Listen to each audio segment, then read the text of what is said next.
Well, it's August, and at the end of the month is my birthday. So I'm going to give myself an early present by looking at something I know isn't totally animal themed, but it is set in a time where we still used them for everyday needs.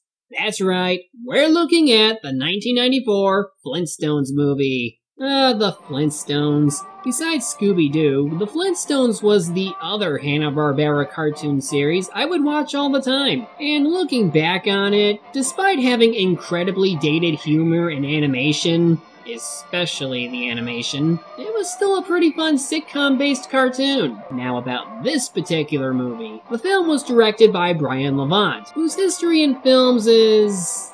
well, let's just say it's any wonder how he's still being hired for anything, really. But this I remember being one I loved as a kid, so does it still hold up after all these years?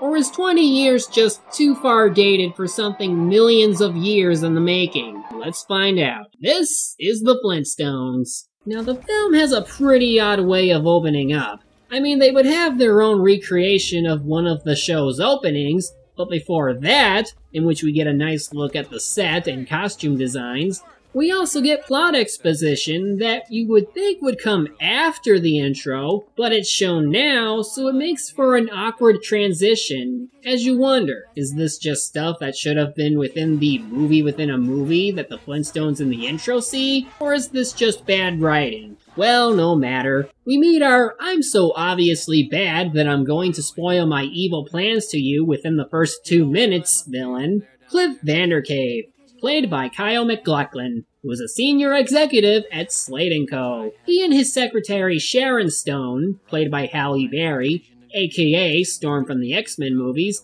are scheming to rob the company of its fortune before running away to another country. It's the kind of cheesy and cliche plot I'd expect from the Flintstones, but is it the good kind of cheese? And somewhere down there is the ignorant stooge who will make all my schemes come true. Oh, you mean like this stooge?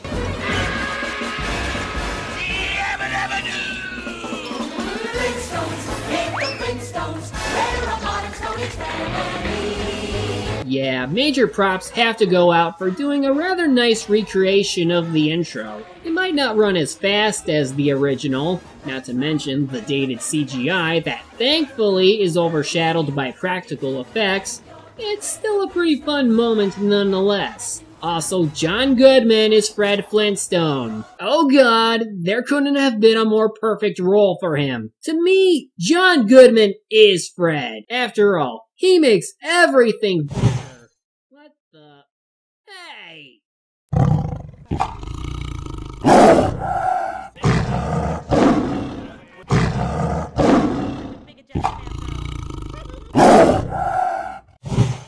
How'd you do that anyway? Well, don't do that again. Oh yeah, I almost forgot. Bad puns related to the Stone Age, and jokes to things that won't happen till later? The captain has just turned on the seatbelt sign, signaling our descent into the bedrock area. And on your left, you'll be able to see the Grand Canyon in about 15 million years. Yeah, I don't buy it. In any case, after some flaunting of the set, we get our proper introduction to Fred and Barney, and the bedrock twist. Sour belly, powder beans, tie a rope around your jeans. Tell your mom not to wait, you ain't coming home too late. Yeah, yeah, yeah, yeah, yeah, yeah, yeah, yeah, twist. There's a town I know where the hipsters go called Bedrock. Twitch, twitch. I'm doing the bedrock! So like in the show, Fred is typically brawny and yet short-tempered, especially towards his buddy, while Barney is snarky and witty, especially when involving Fred's cereal. And together, they make the best of buds that I'm sure a movie of this size can make great use of. With that said, we learn that Fred loaned Barney some money so that he and his wife can adopt a child. And despite Fred's big manly talk about how great it is to do that, it's apparent he's afraid to tell Wilma. Afraid? Now let's get this straight, Rubble. I don't need permission from my wife to make a decision. In my cave, I reign supreme. Supreme! I won't tell her, Fred. Thanks, pal. Oh, you gotta love that 60s mentality of men thinking they own the household, when really the housewives run everything. It's amazing how far we've come. Speaking of 60s men, here's a line that was uttered by many working husbands of the time. Wilma, I'm home! Oh, he said it! No, Gino, no, Gino, bad boy! Ha ha ha! That CGI is still bad. I should mention that the performances in this film range between well acted and meh. Wilma and Betty, for instance, do act on their roles well, but performance-wise, it isn't as memorable as, say, Fred's loud outbursts or Barney's hammy voice. Where's the money, Fred? Something happened to it. There, I said it. We have scrimped and saved for that money, and every time we get a little bit ahead, you have to go blow it on some harebrained scheme. Now see here, Wilma. In this cave, I am the king. And what, Fred? And you have every right to know, my queen. I gave it to Barney. You what? I know I should have consulted you, but Barney Rubble's my neighbor, my lodge brother, and my best friend since the first time I went through the 5th grade. Fred Flintstone. Wilma, without that money, they wouldn't be allowed to adopt a baby. So go ahead, yell, scream, let the fur fly, give the neighbors something to talk about!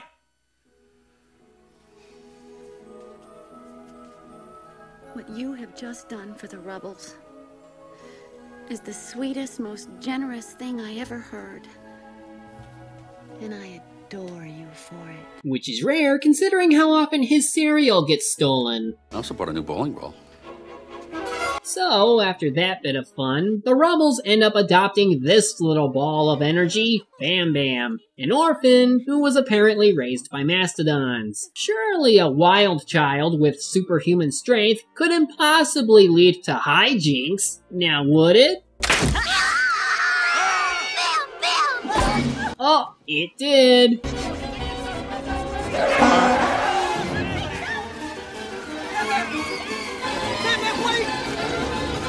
Very tight, Stalagmite. Hold your baby very tight.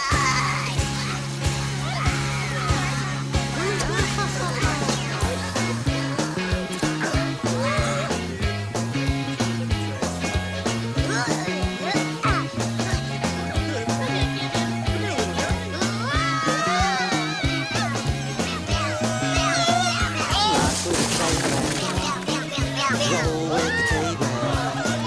Shake with the caveman. Break with the caveman. Make with the caveman. Ha ha ha. Slapstick makes great family fun. And Cinderaka married the handsome prince. And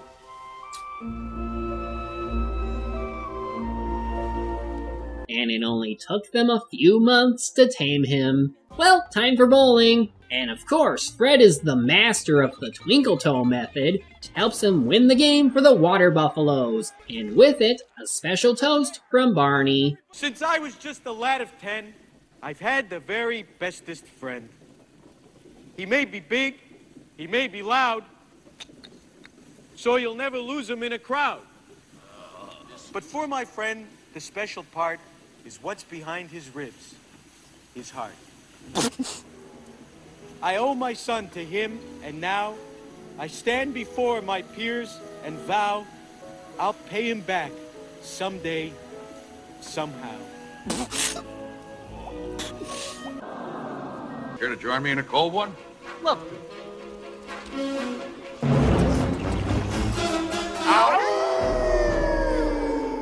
It doesn't get any better than this. Now, we're about 15 minutes in, and so far the film has shown a considerably good tone for what it's trying to be. A family film version of the cartoon, with some good humor and good to mixed performances. However, now comes the more noteworthy problem people have with the film. The story. With the initial characterization over, the plot will kick in full force. And oh boy, it's a bit of a doozy. Well, first off, Fred finds out that Wilma's mother, Pearl, played by Elizabeth Taylor, is visiting, and it's made clear the two have issues between each other since Fred married Wilma, originally wealthy, thus putting her in the middle-class society we see now. How does this tie in with the plot? Well, the next day, Cliff arrives to announce a new executive placement program in which, through an aptitude test, one of the quarry workers can be promoted to the role of vice president. How did this pass through with Mr. Slate, and why the hell would they agree to letting simple quarry workers with no office experience to take such a high-paying position? And somewhere down there is the ignorant stooge who will make all my schemes come true. Alright, then the plot wouldn't happen. Still, this is Fred's chance to become that somebody he told Pearl he'd be and give Wilma a wealthy lifestyle once more. Unfortunately, Fred is apparently so stupid in comparison to everyone else that he absolutely chokes it, while Barney seems to do just fine. However, seeing Fred in a jam, he decides to enact on his promise to repay him and ends up switching tests. Good thing those slates don't ask for a name, otherwise who knows if these tests got swapped by accident for reals. The one who scored the highest was Fred Flintstone. That big ape? No, the big ape got a 65. Flintstone? No, this can't be right. He must have cheated. He's dense. He's witless. He's perfect. Also, if the idea is to get the dumbass of the group, wouldn't your first instinct be to rig it so that he got the job no matter what? I mean, for your plan to work, you need someone who will be so oblivious to your plans, assuming you think everyone's an idiot anyway.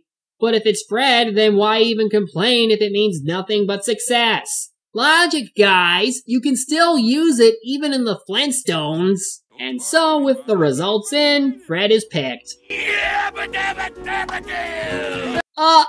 said it! Loki!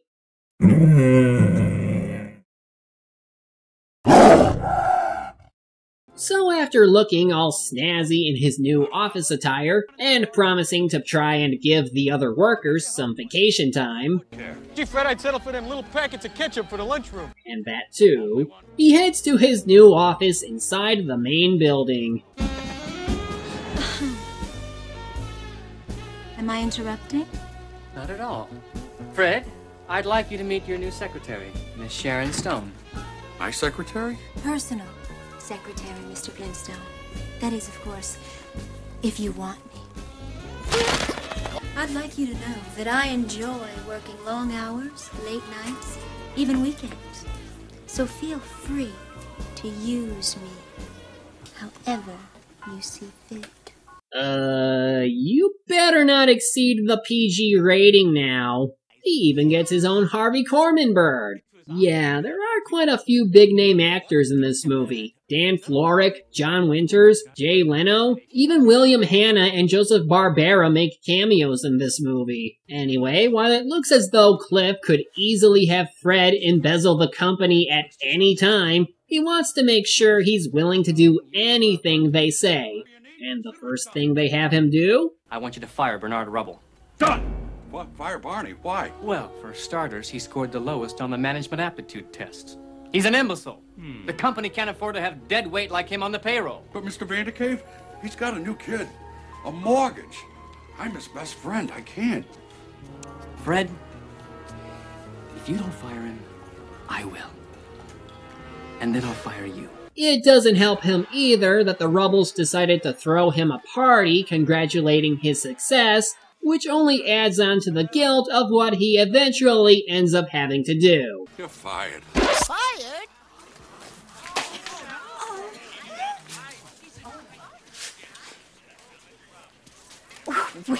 Well, let's not let a little thing like this spoil the party. Conga line.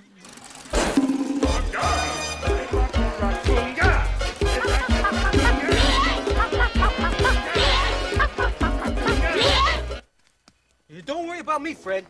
I've been working in that quarry since it was... Wait. What?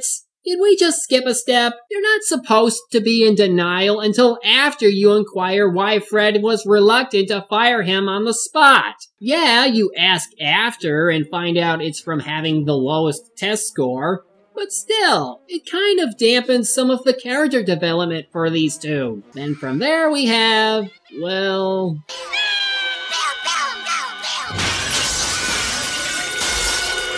Sorry I'm late. Had car trouble. Picked up a nail. While our competitors are mired in the Stone Age, I give you the future. There seems to be a slight problem with your credit card. Really? And what would that be? It's no damn good.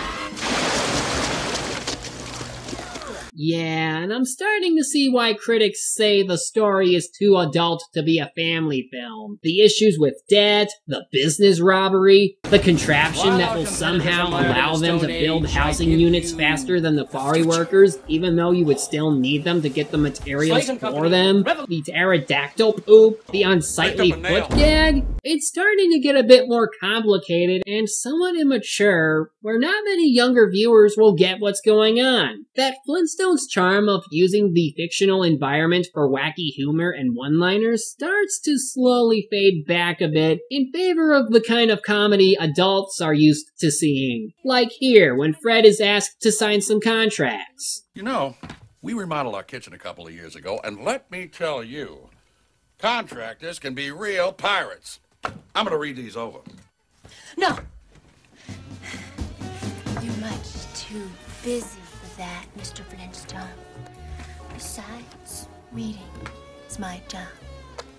You wouldn't want to put poor little old me out of work now, would you? Now, Levant recruited some friends who wrote for Family Ties, Happy Days, and Night Court for what he said was a sitcom on steroids, and they were trying to improve it. Personally, it sounds more like how Rick Moranis described it. It's like 18 writers were working on one script. One minute, it's the lighthearted comedy made for all. The next, it's trying to be Seinfeld. Unless you intend on finding a balance to it, then stop turning what's basically caveman and dinosaurs into caveman and industrial corruption. So the Rubbles are now living with the Flintstones until Barney can get a good paying job, which in itself sets up for something funny, but right after we get Fred wishing he was back out there with the guys, who he still has a bit of attachment with.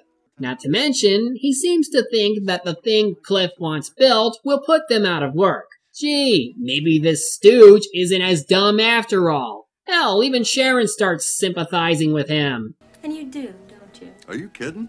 I'll never forget the first time I met her.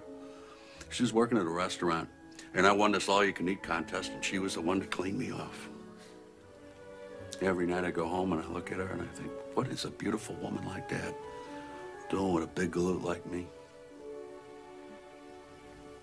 I think I know. Now that's good character development. So how do you propose you screw that over? Well, since Cliff isn't set on failure, he decides the best way to get his mind off the situation is to convert him into the rich snob we all expect to see. Cue montage of Fred and Wilma getting richer, and more richer looking, while Barney is seen with new jobs, and Betty getting tired of being like a servant instead of a friend. And it only gets worse for them from here, as Cliff has Fred sign some contract that he says will give the quarry workers some much-needed time off. No kidding! What he really means is, fire them all! Say, what is it Harvey Birdman tells Fred prior to signing? Only an idiot signs something before reading it. Not just an idiot, but a jerk who abuses the power of friendship to his own means. But the final straw comes when Barney finds out about what Fred did and tries to tell him about it. I didn't do that. You did too. It's all over the TV. Fred! Wilma, who are you gonna believe? Me or some busboy? That busboy is your best friend. Best friend? Best friend? I lost my best friend the day I became an executive. He's just jealous of my hard-earned success. Hard-earned?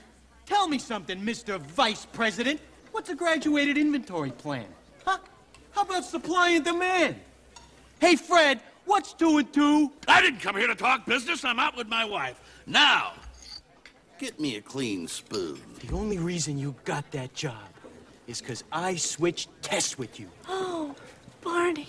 Oh, that's rich. What good would it do me to switch tests with the guy that got the lowest score in the quarry? Think about it, Fred. Oh, finally, it all makes sense. You don't believe this, do you? Are you calling my husband a liar? Now this has gone far enough. After everything that we've done for you, we took you into our home. Oh, yeah, so you could show off every chance you got. You used to be such nice people, but now you're just a couple of rich snobs. You see this? This is my childhood. And now it's gone. I forgot to punch out.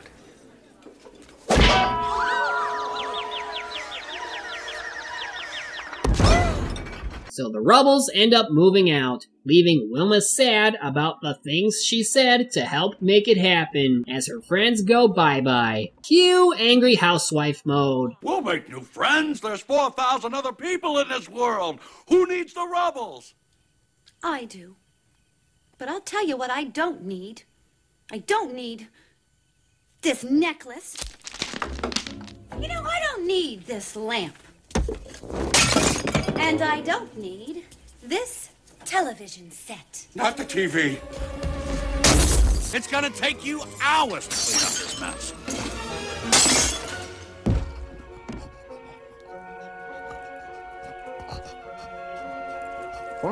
All right, Wilma. Enough of this charade. Come back now and I'll forgive you. Oh, you're bluffing, Wilma Slaghoople. You're not going to your mother's. Once around the block, you'll realize the folly of your ways, and you'll come crawling back. Please. Well, Fred, you lost your best friend and you lost your wife. Looks like you just hit rock bottom.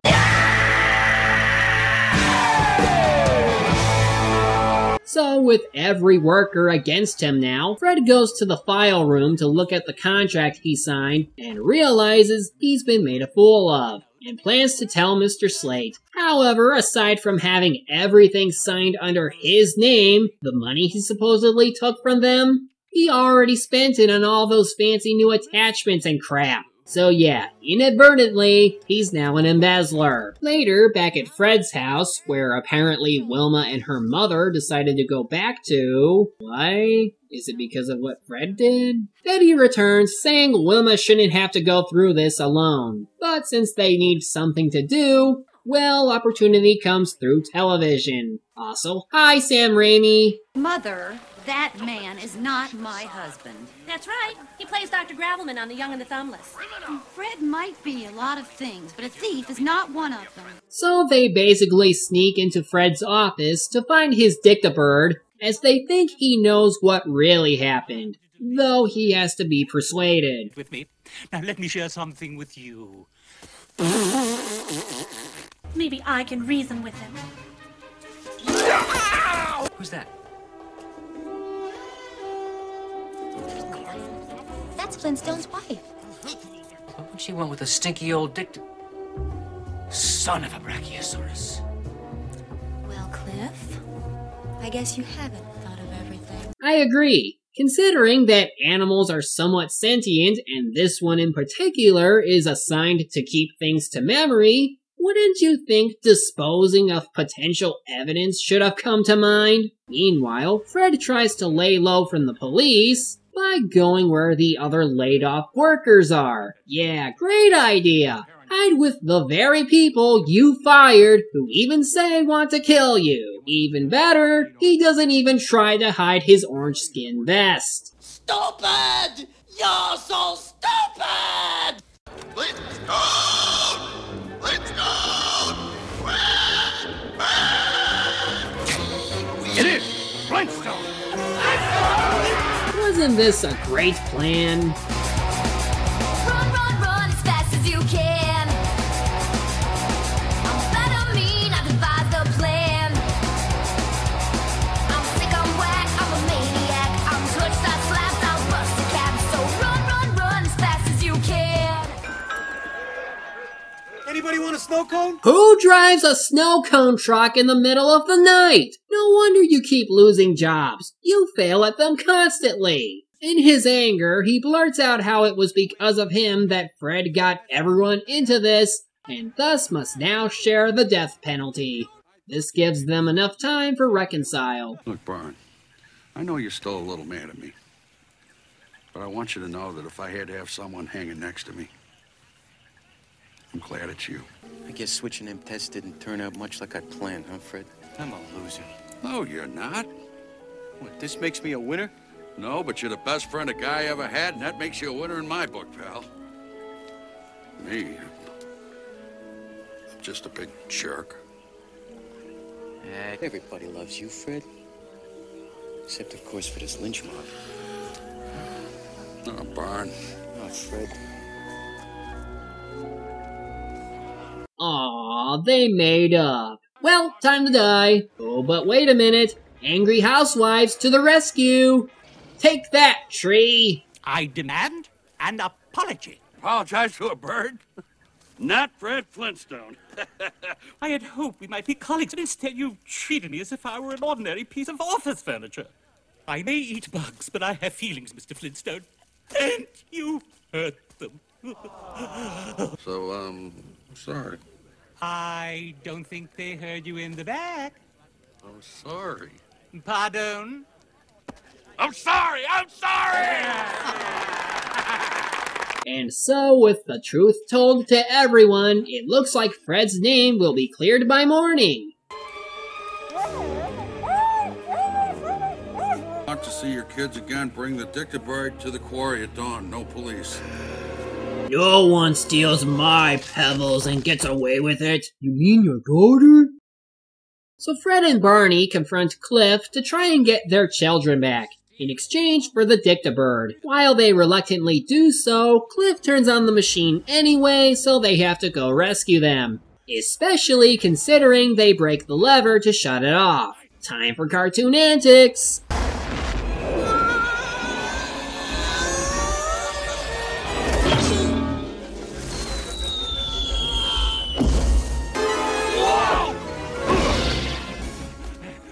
Okay, there are too many years behind the desk. Oh, Mayday! Mayday!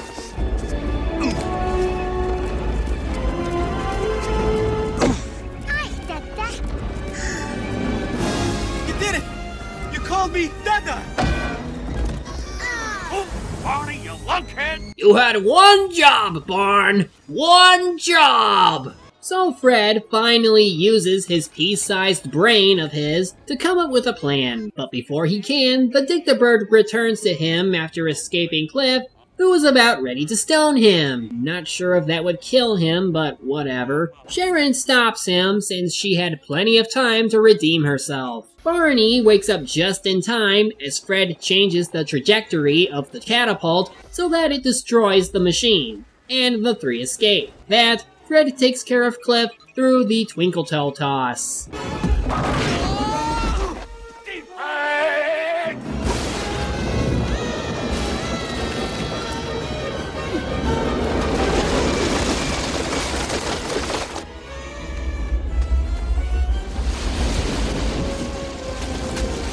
I could have avoided this! And so with Cliff possibly dead from having concrete poured on him, Fred's name is cleared with the police, and Mr. Slate wishes to promote Fred to be president of the concrete division thanks to the substance he inadvertently created. But after everything that happened, he decides to turn it down, but giving everyone their jobs back and the vacation time he wanted to give them in the first place. Oh, but we can't just end it normally, so they recreated the ending sequence as well, right down to the ever-famous